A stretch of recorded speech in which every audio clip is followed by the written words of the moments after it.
Good morning student. आज मैं UG semester 4 का कोड 9 से रूसो के ऊपर सामान्य इच्छा पे कुछ कहना चाहती हूँ। कल के क्लासेस में हमने रूसो के सामाजिक समझौते के ऊपर डिस्कशन की थी। आज हम उनके जनरल विल के ऊपर करेंगे कि किस प्रकार से उन्हें जनरल विल, जो सामान्य इच्छा का सिद्धांत है, वो स्वतंत्रता और सत्ता, हित और कर्तव्य के आधारित होने चाहिए। और ये आदर्श इच्छा में बहुत सारे डिफरेंसेस को दर्शाया गया है। तो रूसो के राजनीतिक दर्शन का सर्वाधिक महत्वपूर्ण तत्व समान इच्छा का सिद्धांत है। रूसो अपनी इस धारणा के आधार पर स्वतंत्रता और सत्ता, हित और कर्तव्य, वैयक्तिकता और व्यापकता में सामंजस्य प्रस्तुत करता है। व्यक्ति समझौता द्वारा समुदाय के लिए अपनी शक्ति का जो परित्याग करता है, उसे उसकी वैकल्पिक इच्छा या स्थान एक सामान्य इच्छा ले लेती है। तो अब हम देखते हैं कि उनकी जो पृष्ठभूमि है उसमें उन्होंने यथार्थ इच्छा और आदर्श इच्छा के बीच में जो अंतर बताई है। यथार्थ इच्छा, जिसको हम लोग एक्चुअल विल कहते हैं, वो समानता यथार्थ इच्छा और आदर्श इच्छा का एक ही अर्थ लिया जाता है, परंतु रूसो के द्वारा इसका प्रयोग विभिन्न अर्थों में किया गया है, विशेष अर्थों में किया गया है। रूसो के अनुसार यथार्थ इच्छा मानव की इच्छा का वो भाग है जिसका लक्ष्य व्यक्तिगत स्वार्थ की पुष्टि हो, और जो स्वयं व्यक्ति में केंद्रित है। और जो उनके आदर्श इच्छा है इसके विपरीत आदर्श इच्छा मानव की वह इच्छा है जिसका लक्ष्य संपूर्ण समाज का कल्याण हो। इस इच्छा के अनुसार मानव स्वयं के हित को सामाजिक हित का विभिन्न भाग मानता है तथा संपूर्ण समाज के हित को दृष्टि में रखते हुए विचार करता है। जहाँ तक समान इच्छा का संबंध है, समान इच्छा मानव की आदर्श इच्छाओं का योग मात्र है। दूसरे शब्दों में कहा जाए तो समान इच्छा मानव की इच्छा का वह श्रेष्ठ भाग है जो कि संपूर्ण समाज के लिए आवश्यक रूप में हितकारी हो। अब उनके उपयुक्त विवेचन से ये स्पष्ट हो जाता है कि समान इच्छा के भी दो अंग है। एक समान व्यक्तियों की इच्छा और दूसरा है समान हित पर आधारित समान इच्छा का निर्माण। इन संबंध में रूसो का कहना है कि हम सभी इच्छा चलते हैं और समान इच्छा पर पहुंचते हैं। जब कभी जनता के सामने कोई प्रश्न उपस्थित होता है तो जनता का प्रत्येक व्यक्ति उस प्रश्न पर व्यक्तिगत दृष्टिकोण से विचार करता है। और समान इच्छा की विशेषता क्या क्या है? समान इच्छा को स्पष्ट रूप में समझाने के लिए उसकी विशेषता भी बताई गई है। जैसे पहला, अखंडता।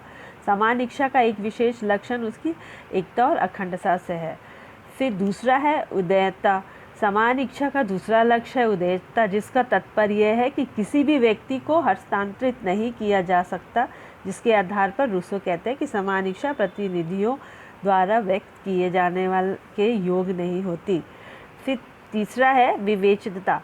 समान इच्छा की एक विशेषता यह है कि सिर्फ संप्रभुता से अलग नहीं किया जा सकता। संप्रभुता समान इच्छा में निहित है। चौथा है सर्वोच्च एवं निरंकुश।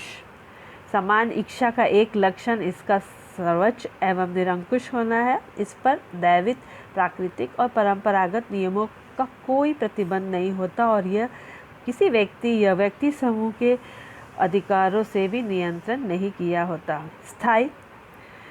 सामान्य इच्छा किसी भी प्रकार के भावनात्मक आदेशों, अविवेकों या संत पर परिणाम नहीं होती, अपितु मानव के अंत कल्याण की स्थायी प्रवृत्ति और विवेक का परिणाम होता है। छठा है लोक कल्याणकारी। समान इच्छा का सबसे महत्वपूर्ण लक्ष्य जो होता है वो है लोक कल्याणकारी। समान इच्छा व्यक्तियों के आदर्श इच्छाओं का योग होती है और ये व्यक्तियों के आदर्श इच्छा जन कल्याण से प्रेरित होती है। सातवां है विवेक पर आधारित औपचारिकतापूर्ण इच्छा।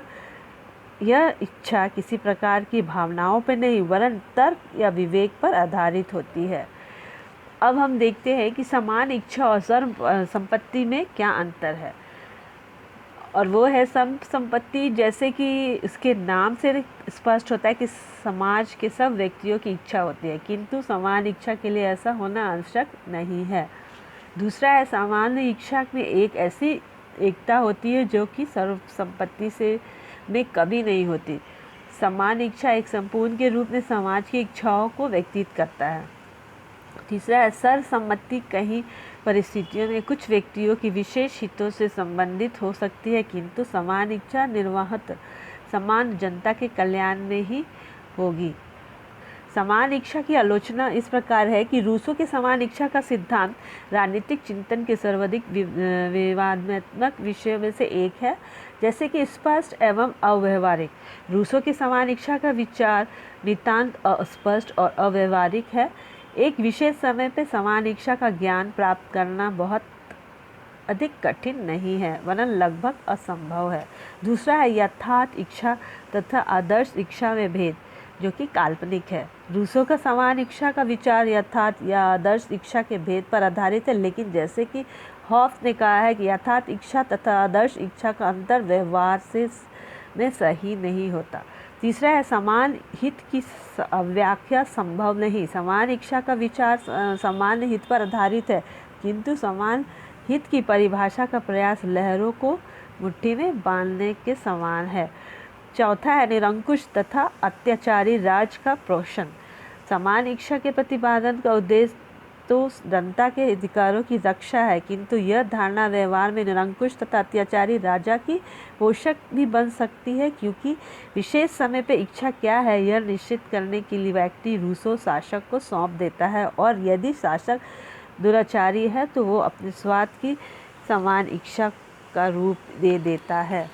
तो इस प्रकार से हमने समान इच्छा की कुछ आलोचनाएं भी देखी हैं, और आलोचनाओं के बावजूद भी इस बात से इनकार नहीं किया जा सकता कि रूसो का समान इच्छा जो है का विचार राजनीतिक विचारधारा के लिए महत्वपूर्ण है, और रूसो की समान इच्छा का विचार प्रजातंत्र का प्रतिपाठक है, क्योंकि उसका यह विश्वास है कि सत्ता का आधार जन स्वीकृति और जन की इच्छा संपादित है। समान इच्छा का सिद्धांत राष्ट्रवाद का प्रेरक सिद्धांत भी है। समान इच्छा का धारणा ने मानव भावनावादी और रोमांचवादी आलोचना पर भी प्रभाव प्रकाश। इसे फ्रांस की क्रांति का प्रेरक विचार कहा जा सकता है।